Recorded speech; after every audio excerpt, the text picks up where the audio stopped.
కాకి పాము కథ. ఒక పచ్చని నల్లటి నీడలతో నిండిన అడవిలో ఒక పెద్ద చెట్టుపైన చిట్టి అనే తెలివైన కాకి ఉండేది. గాలి వీచినా చెట్టు ఊగినా చిట్టి సంగీతంలా కూతపెడుతుంది. చిట్టి సంతోషంగా, ఈరోజు నా పిల్లలు పుట్టేరోజు కావచ్చు, ఎంత ఆనందమో. నిజమే, ఆమె గూడులో 3 తెల్లటి గుడ్లు మెరుస్తూ ఉన్నాయి. కాని అడవి అంతా ఒకే భయం, సిల్లి పాము. గుడ్లను దొంగిలించి ఎవరి ఇంటికైనా వెళ్లి తినేసే తెలివిగానూ దుర్మార్గంగానూ ఉన్న పాము. పాము ఫుసఫుస శబ్దం కూడా ప్రాణం తీస్తుంది. చిట్టి నీళ్లు తాగడానికి చెట్టునుంచి దిగింది. పాముకు ఇదే అవకాశం. సిల్లి పాము చెట్టులెక్కుతూ, తాజా గుడ్ల వాసన, రుచికరమైన అల్పాహారం. గూడు దగ్గరికి చేరి పాము తన నాలుకను బయటకు పెట్టి గుడ్లను నాకింది. సిల్లీపాము చిలిపిగా, ఇవే నా చిట్టి పెట్టిన గుడ్లు, ఇవి నావే. 3 క్షణాల్లోనే 3 గుడ్లు అంతం. చిట్టి తిరిగి వచ్చి పులకరింపుతో, నా పిల్లలెలా ఉన్నారో చూద్దాం. గూడు ఖాళీ. చిట్టి గట్టిగా అరుస్తూ, అయ్యో ఓవో నా పిల్లలు. గుబ్బమ్మ పిచుక పక్క చెట్టుపైనుంచి చూసి దిగింది. గుబ్బమ్మ, అయ్యో చిట్టి, నేను చూశా, పాము వచ్చి గుడ్లను మింగేసింది. చిట్టి ఏడుస్తూ, ఎందుకిలా జరుగుతోంది? గుబ్బమ్మ దుఃఖంతో, పాముల సహజ స్వభావనది, కాని నువ్వు ఓడిపోకు. కొన్ని రోజుల తర్వాత చిట్టి చెట్టులో కొత్త బలమైన గూడు కట్టింది. చిట్టి దృఢంగా, ఈసారి నా పిల్లలను కాపాడుతా. మళ్లీ 2 కొత్త గుడ్లు పెట్టింది. అవి పెట్టిన రోజు రాత్రి పాము రంధ్రం లోపల రాత్రిపూట నవ్వు. సిల్లిపాము. చిట్టి మళ్లీ గుడ్లు పెట్టింది. ఈసారి రాత్రిపూటే పండగ. అరగంటలో పాము చెట్టుపైకి చిట్టిగూడు చేరేసింది. చిట్టి కళ్ళు తెరిచి, నువ్వా మళ్ళీ? నా పిల్లలను వదిలే. సిల్లిపాము తీవ్రంగా, నా ఆకలి ముందు నీ భావాలు పనికిరావు. చిట్టి పోరాడినా పాము మళ్లీ గుడ్లను తినేసింది. చిట్టి నేలపై కూచుని బోరున ఏడ్చింది. ఒకరోజు ముంగిసరాజు అక్కడికి వచ్చింది. రాజు గర్వంతో, పాము ఇక్కడ సమస్యలు సృష్టిస్తుందట. చిట్టి, అవును, 2 సార్లు నా గుడ్లను తిన్నది. రాజు, నా దగ్గర ఒక ప్లానుంది, కాని అది పెద్దది. చిట్టి ఆశతో, ఏమిటి? రాజు, పామును పరోక్షంగా రాజుగారి దగ్గరకు తీసుకెళ్దాం. చిట్టి, రాజుగారు, మన అడవిలో? రాజు, అవును, మన అడవి పక్క రాజ్యం వీరంగనగడ్డ. అక్కడి రాణి ప్రతిరోజూ నది దగ్గర స్నానం చేయడానికి వస్తుంది. చిట్టి కళ్ళు పెద్దవయ్యాయి. చిట్టి, అర్థమవ్వట్లేదు. రాజు నవ్వుతూ, సరే విను. రాణి స్నానం చేసేటప్పుడు ఆభరణాలు తీరంలో పెడుతుంది. వాటిలో ఒక బంగారు గొలుసు నీకు కావాలి. చిట్టి షాక్. దొంగతనమా? రాజు, ఏమీ కాదు, భయపడొద్దు. ఈ దొంగతనం వల్ల నువ్వు నీ పిల్లలను కాపాడుకుంటావు. చిట్టి నిశ్శబ్దం, కాని తల ఊపింది. ఉదయం తొలుత నది తీరంలో పూలు, పక్షుల కుయిలు. రాజ్యం రాణి దేవసేనమ్మ నది వద్దకు వచ్చింది. రాణి, ఈ చోట స్నానం చేస్తే మనసుకు ప్రశాంతత కలుగుతుంది. సేవకులు ఆమె ఆభరణాలు, బంగారు గొలుసు, చేతివడ్లు, రత్నాల బెల్టు, చెవికమ్ములు తీరంలోని పెద్ద రాతిపై పెట్టారు. చిట్టి దూరంగా చెట్టుపై చూస్తుంది. రాజు గుసగుసలాడుతూ, ఇదే సమయం, ఎవరికీ కనిపించకుండా కొలుసు తీసుకెళ్ళు. రాణి నీళ్లలో అడుగుపెడుతుంది. చిట్టి నెమ్మదిగా రాతి దగ్గరకు వచ్చి బంగారు గొలుసు నోట పట్టుకుంది. 1 నిమిషంలోనే ఆమె చెట్టుపైకి ఎగిరిపోయింది.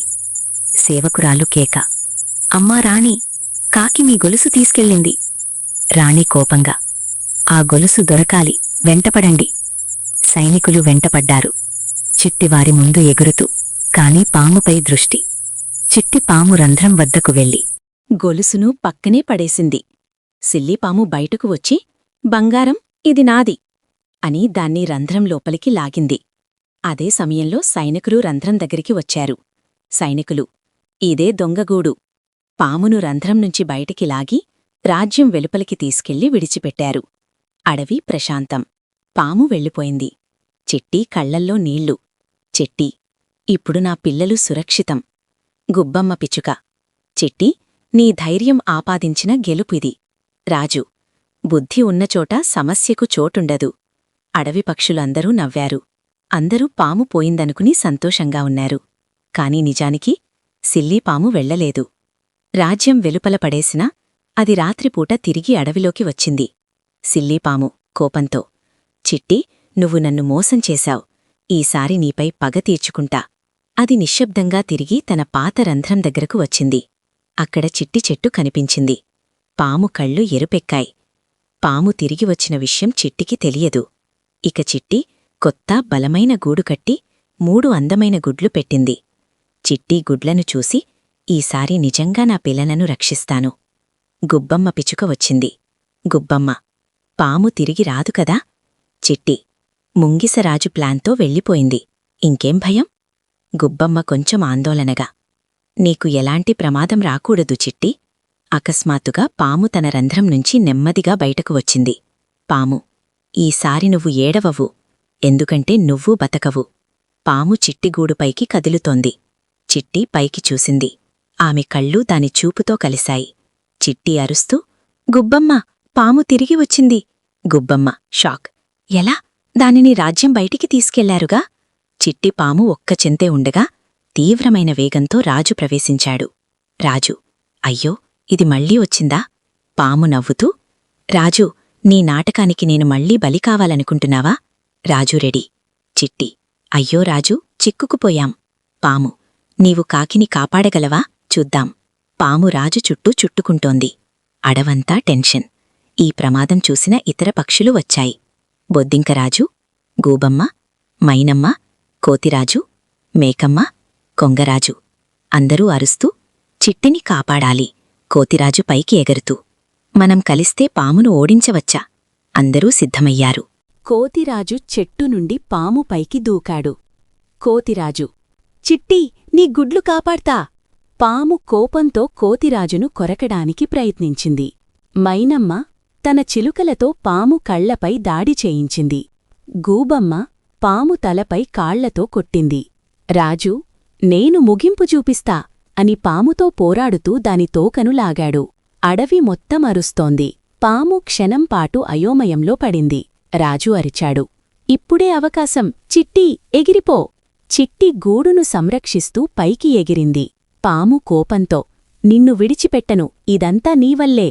అదే సమయంలో రాణి దేవసేనమ్మ మరియు ఆమె సైనికులు అక్కడికి చేరారు. రాణి, ఈ పాము మళ్లీ రాజ్యం ప్రాంతంలో కనిపించిందని సమాచారమొచ్చింది. సైనికులు పామును చుట్టుముట్టారు. పాము షాక్లో. రాణి, దీనిని అడవి లోపల వదిలామంటే గొప్పదని భావించి తిరిగి వస్తుందా? పాము దొరకడమంటే చిట్టి రక్షణ. రాణి సైనికులకు, ఈసారి దాన్ని చాలా దూరంగా తీసుకెళ్లి చంపేయండి. సైనికులు పామును పట్టుకుని దూరమైన మడుగుల ప్రాంతానికి తీసుకెళ్లి చంపేశారు. అడవి చివరికి శాంతమైంది. చిట్టి గూడు దగ్గరికి వచ్చి గుడ్లను ముద్దాడింది. చిట్టి ఏడుస్తూ, ఇక ఎవరూ నా పిల్లలను తాకలేరు. గుబ్బమ్మ, నీ ధైర్యమే నిన్ను ఈరోజు కాపాడింది. రాజు హీరోగా, నిజమైన మిత్రులు ప్రమాదంలోనే కనిపిస్తారు. రాణి కూడా నవ్వుతూ, ఈ అడవిలో ఇంత బలమున్న జంతువులున్నారంటే సంతోషం. అన్నీ స్థిరపడ్డాయి. కొన్ని రోజుల తర్వాత గుడ్లు కదిలాయి. Talk talk talk. మొదటి కాకిపిల్ల బయటికు వచ్చింది. తర్వాత రెండోది. తర్వాత మూడో చిన్న కాకిపిల్ల. చిట్టి కళ్లలో ఆనందం పొంగిపోయింది. చిట్టి, నా పిల్లలు, నేను చాలా కాలం ఎదురుచూశాను. ఇప్పుడు మీరొచ్చారు. అడవి అంతా పండగలా మారింది. గుబ్బమ్మ, ఈరోజు నిజంగా పక్షుల పండగ. రాజు, నీ పిల్లలు పెద్దయాక వారికి నీ కథ చెబుతాను. ఎలా అమ్మ ధైర్యంతో పామును ఓడించిందో. చిట్టి కళ్లలో వెలుగు మెరిసింది. నీతి, ధైర్యం, బుద్ధి, మిత్రుల సహాయముంటే ఏ పెద్ద ప్రమాదాన్నైనా జయించవచ్చు. చిన్న పక్షి అయినా సరే, సత్ప్రయత్నముంటే విజయం దక్కుతుంది.